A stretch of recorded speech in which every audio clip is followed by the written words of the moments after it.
The city had learned to move at his pace.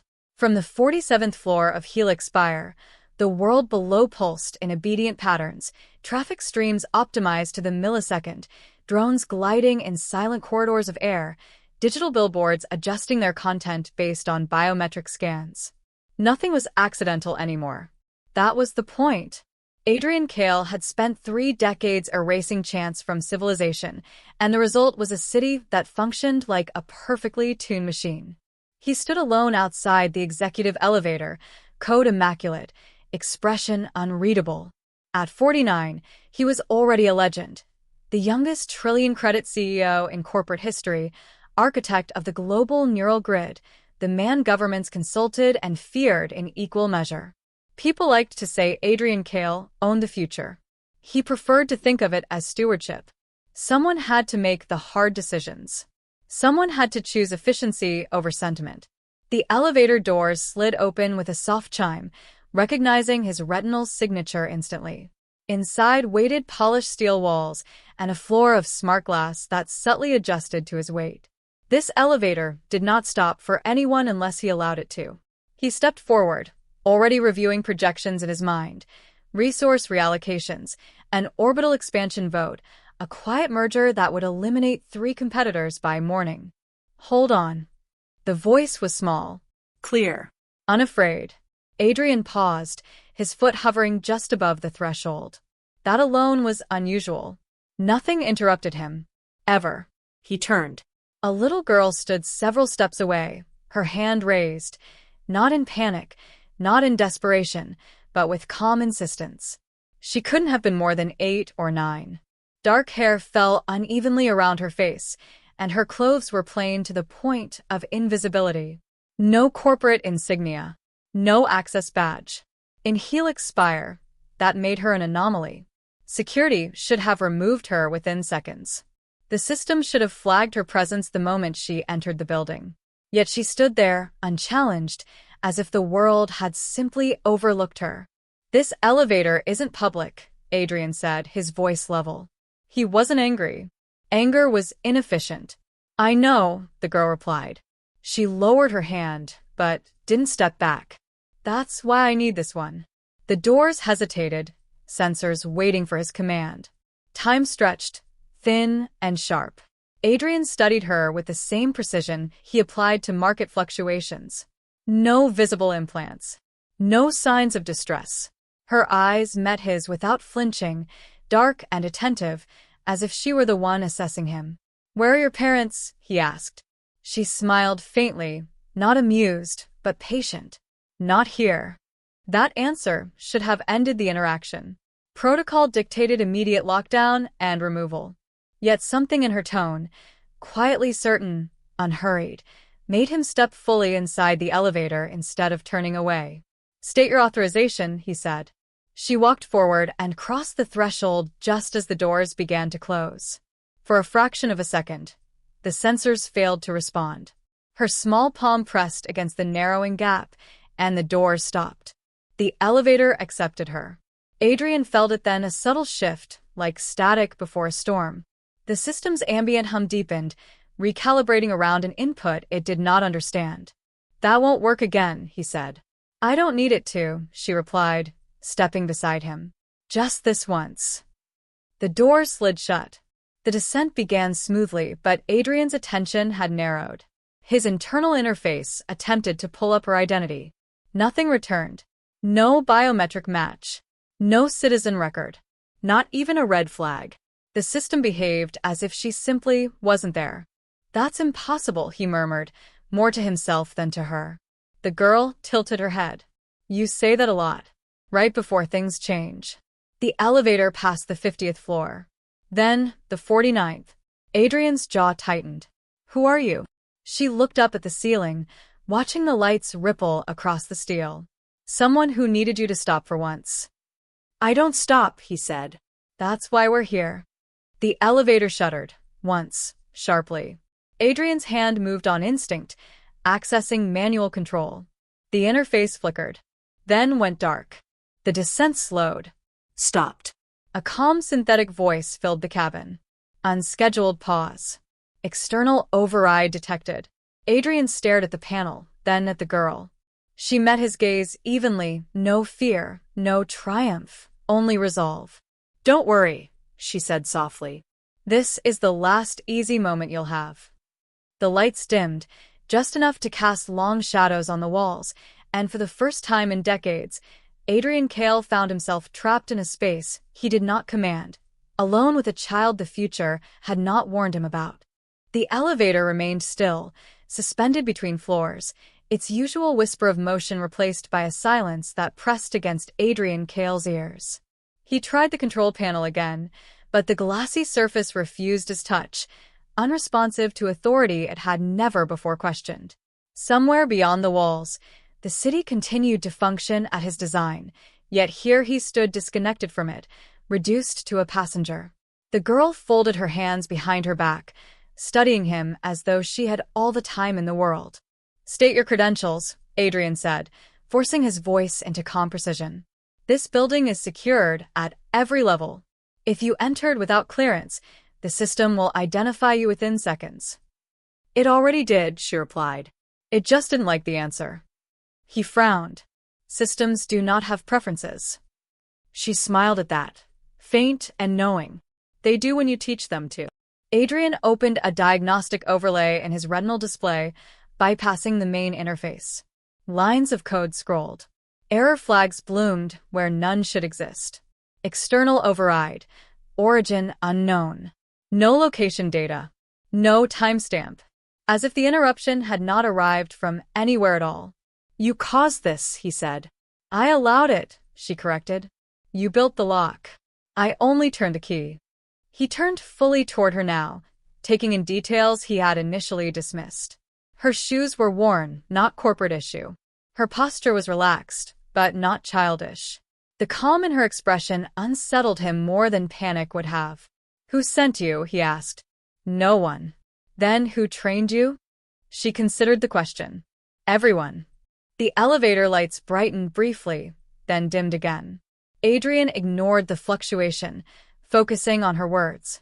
"That response is illogical."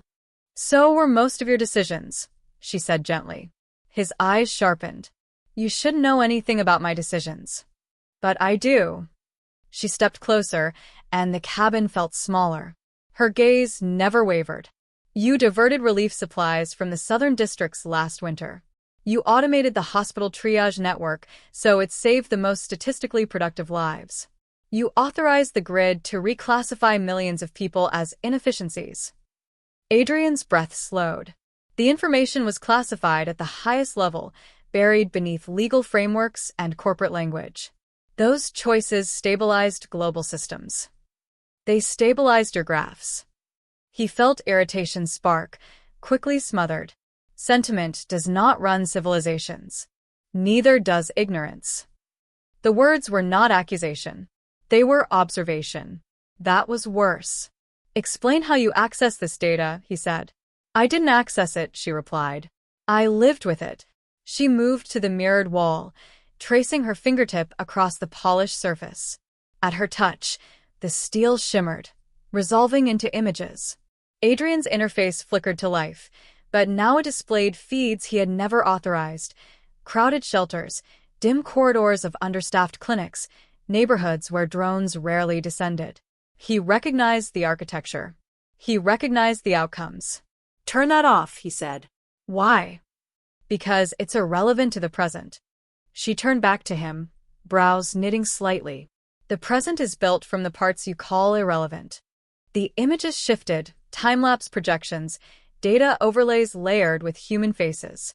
Trends he had approved, decisions he had signed, consequences he had filed away as acceptable loss. "You optimize outcomes," she continued, "but you never define what outcome means." Adrian clenched his jaw. "I define survival."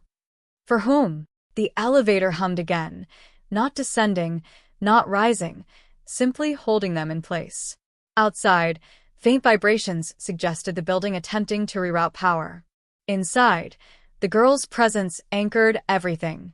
"Your models predict stability for another 30 years, she said. "Then collapse." He stilled. "Those projections are restricted." "They were," she replied. Before they happened, the images changed once more. Cities dark, networks failing, automated systems running flawlessly while people starved beneath them. In one projection, Helix Spire still stood, gleaming and empty. Every scenario where your empire survives, she said quietly, ends the same way. Adrian swallowed. And the alternatives? She looked at him, searching his face. Messy. Inefficient. Human. He shut down the overlay, but the afterimages lingered. You expect me to accept prophecy from a child? I expect you to recognize pattern from data, she said. That's what you're good at. Silence settled again, heavier now. Adrian studied her, searching for deceit, for manipulation. He found neither. Only urgency carefully restrained. Why me? He asked. Because you still believe you're right, she said. And because you can still be wrong in time. The elevator trembled, then began to move again. Slowly, reluctantly. Adrian did not touch the panel. He no longer trusted it to obey. As they descended, the girl stepped back to his side, her reflection ghosted in the steel. You've built a future that cannot feel itself breaking, she said softly. I'm here to show you the crack. The indicator lights flickered past the 30th floor, then the 20th. Adrian stared ahead, mind racing through probabilities he had never permitted himself to consider. At the ground level, the elevator slowed and came to a halt. The doors did not open. The girl looked up at him, her expression steady, and spoke with quiet certainty. Now we decide which future gets out. The elevator held at ground level, sealed and unmoving, as if the building itself were waiting for permission. Adrian Kale no longer tried the controls. He stood with his hands at his sides, eyes fixed on the doors, listening to the quiet machinery breathe around them. What do you want from me? He asked at last. The girl did not answer immediately. She stepped into the center of the cabin, and the air seemed to thicken, charged with a subtle vibration. The mirrored walls darkened, reflecting not their bodies, but shifting patterns of light. Adrian felt a pressure behind his eyes, a sensation he recognized from deep neural immersion, except he had initiated nothing. You always ask that, she said. As if wanting is the same as choosing. The floor beneath them turned translucent. Below, data flowed like a living current, numbers, symbols, and images interwoven, too vast to be processed all at once. Adrian's breath caught. This was not a projection. It was the grid itself, stripped of interfaces, revealed in its raw architecture. You're inside it, she continued. Not as an administrator, as a variable. Adrian staggered slightly, steadying himself against the wall. This violates every containment protocol. You wrote those protocols, she replied. They were never meant to contain you. Scenes unfolded beneath the glass, moments from his own life, rendered with cruel clarity. His first acquisition, the one that destroyed a rival company and made him indispensable. The emergency summit where he chose automation over evacuation. The press conference where he spoke of progress while protesters were quietly dispersed off-screen. He turned away. This proves nothing. It proves pattern, she said. And pattern becomes destiny when no one interrupts it. The current shifted. Futures branched and recombined, countless variations collapsing into a handful of dominant outcomes. In most, Adrian Kale remained powerful, insulated by layers of systems that functioned flawlessly long after the world they served had hollowed out. In only a few did something change. Those futures were unstable, inefficient, and alive. In them, systems failed more often. People argued, resisted, adapted. Progress slowed, then found new directions. The grid existed, but it listened as much as it commanded. Adrian watched one of those fragile paths flicker. Those timelines risk extinction. So do yours, the girl said. Yours just as it quietly. He faced her, anger finally breaking through his composure. You expect me to dismantle everything I've built on the promise of uncertainty? I expect you to notice what you built it for, she answered. You didn't start this to rule. You started it to prevent collapse. The data surged, and Adrian felt himself pulled into memory, not projected, but felt. A younger version of himself stood in a blackout-ravaged city, watching emergency lights fail one by one.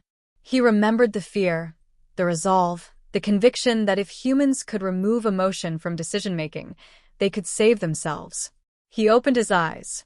The girl was watching him, her expression softening for the first time. "You solved the wrong problem," she said. The elevator shuddered.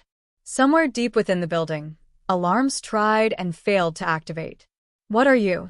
Adrian asked quietly. She considered him, then answered with care. "I'm a remainder." "A remainder of what?" "Of humanity," she said. "The part that doesn't fit cleanly into your equations." The grid pulsed, responding to her words. Adrian felt it then, not control but connection. Every system he had designed reflected human intention, human fear, human hope. He had called it neutral. It never was. "You can't force this on me," he said. "No," she agreed. "That's why you're still here." The futures narrowed now, collapsing into two dominant paths.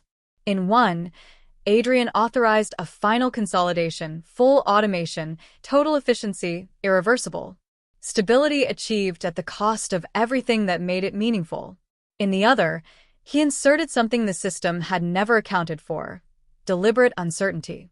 Human oversight where algorithms wanted closure. Compassion where metrics demanded sacrifice. The second future trembled, as if it could shatter at any moment. "If I choose wrong," Adrian said, "billions suffer." "They already do," she replied. "The question is whether they disappear quietly or struggle loudly." The elevator lights brightened, steady and clear. The grid waited. Adrian stepped forward.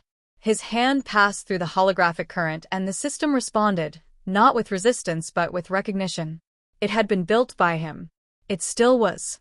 "What happens to you?" he asked, not turning back. She smiled, small and genuine. "I stop needing to exist." His fingers hovered over a single command, one he had designed years ago and never intended to use. A foundational rewrite, one that would strip centralized authority from the grid and return decision-making to distributed human networks. Once initiated, it could not be undone. Adrian closed his eyes and activated it. The grid convulsed, not in chaos, but in release. Systems across the world recalibrated, shedding layers of rigid optimization.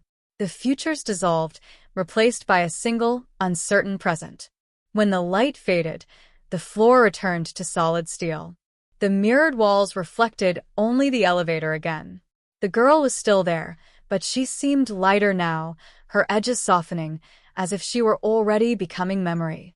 The elevator chimed. The doors began to open. Adrian did not move.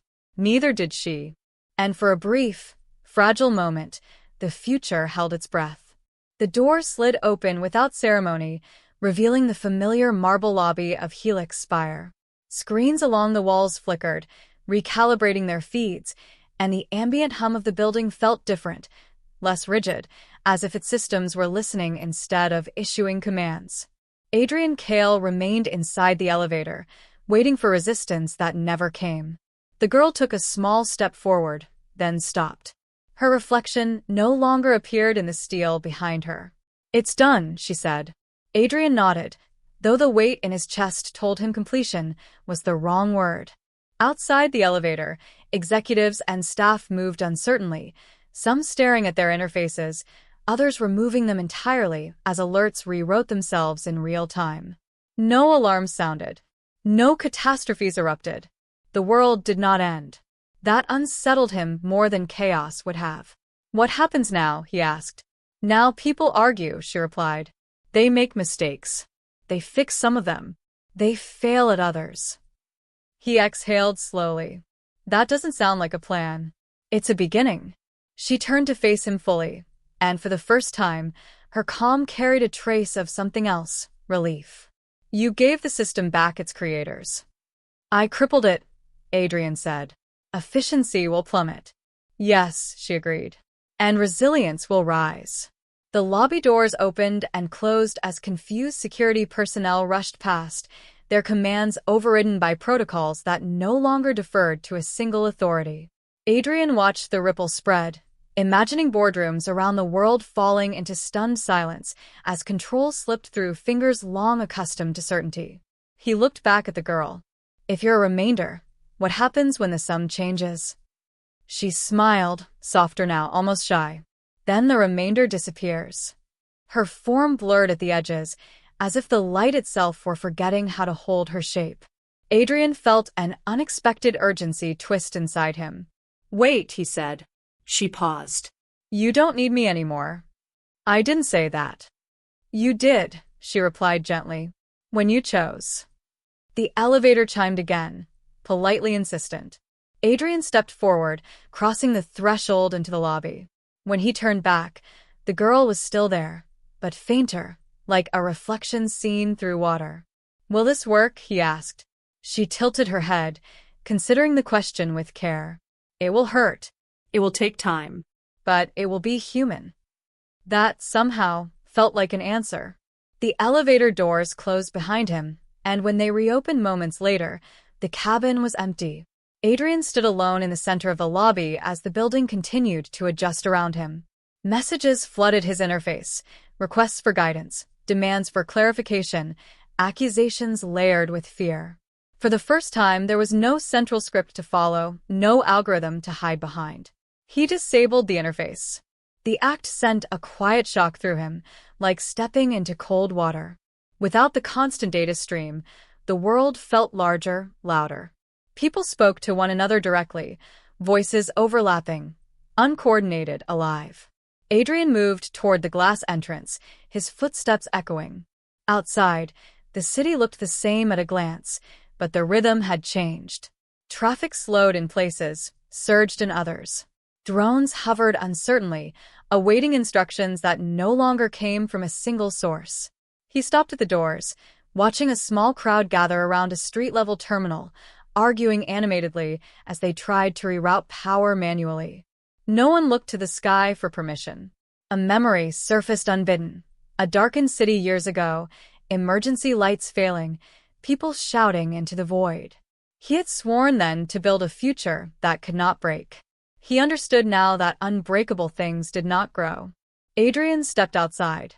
The air was warmer than he expected, carrying the noise of voices and the unpredictability of choice. Somewhere, systems would fail tonight. Somewhere else, someone would save another without an optimization model to justify it. He walked forward, not as a man who owned the future, but as one who would have to live inside it.